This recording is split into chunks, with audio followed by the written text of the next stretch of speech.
As matric students across South Africa tackle their final exams, News 24's Prega Govender discovered a group of 30 pupils, including a grade 12 learner in far northern KwaZulu-Natal, facing an extraordinary challenge. They're forced to wade through a hippo-infested lake to reach school after a boat provided by the Provincial Education Department broke down months ago.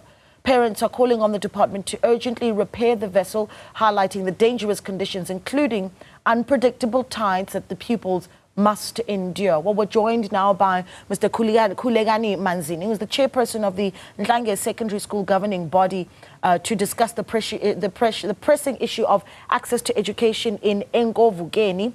Mr. Manzini, a good morning to you. Thank you for joining us. We're going to be showing visuals, of course, of this community, but I remember particularly around the day that we were voting in May this year, ballot papers needing to be ferried across that hippo-infested lake to reach the community.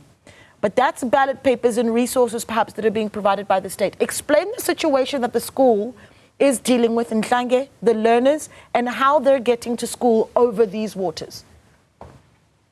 Okay, thank you very much. Firstly, let me outline the issue of voting processes.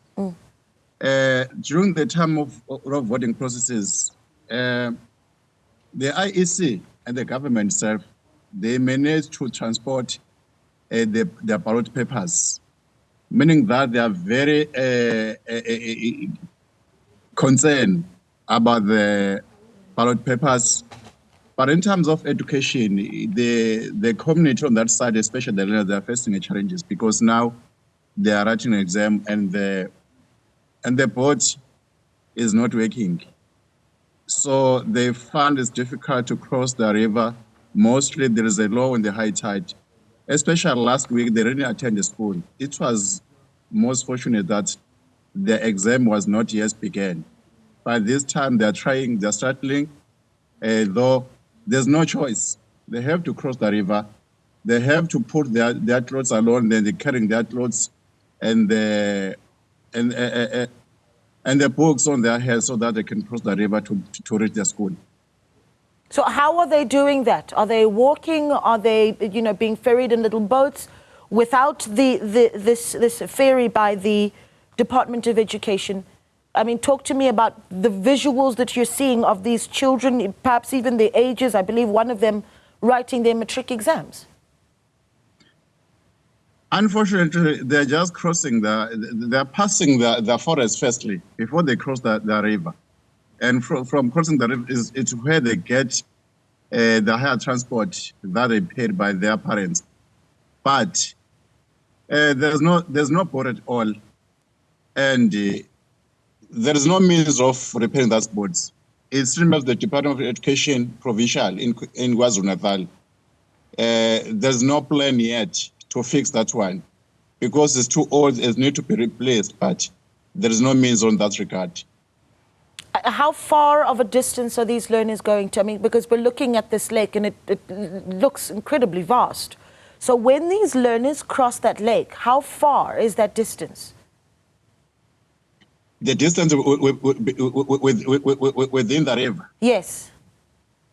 It can be plus or minus 50 to 100 meters away, walking on the river. So it's a long distance because there are a lot of hippos on that side, and you can't run away you can't run away to leave the hippo while you are under attack because you are within the water. And mostly that we are talking about the learners here.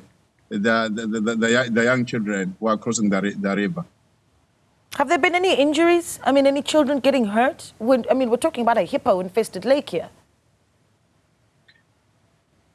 It's most fortunate that no one has got hurt, but we shouldn't wait and relax before somebody gets hurt by hippos or any dangerous animals. We have to deal with the situation before somebody gets hurt or somebody gets die or lost their life. Because I think nowadays, we relax till something happens badly. It's where everybody stood up and try to fix the situation. But we do prefer that their condition should be fixed before it's too late. Okay.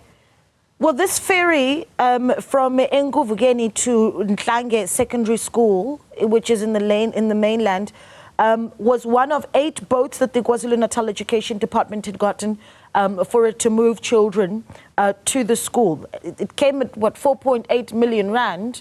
This was back in 2017. It hasn't been working for months. What is the department saying to you as the school?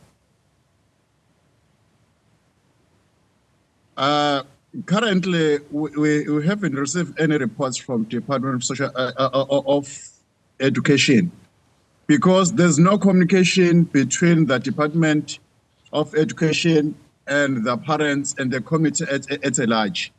So I think we need a meeting with them together with different stakeholders in order to deal with this situation, because this thing doesn't need a single department. But we need a jointly governmental departments in order to address the matter. Okay. And come with a concrete solution, because we need a permanent resolution, not a temporary resolution on this matter. Right. Well, we are hoping to speak to the KZN Education MEC, Mr. Sipho Hlomuga, in a few moments to really get those answers and follow up on, what is being done to assist your school. But thank you so much for speaking to us. We really do appreciate it, and certainly keep us updated on developments as well.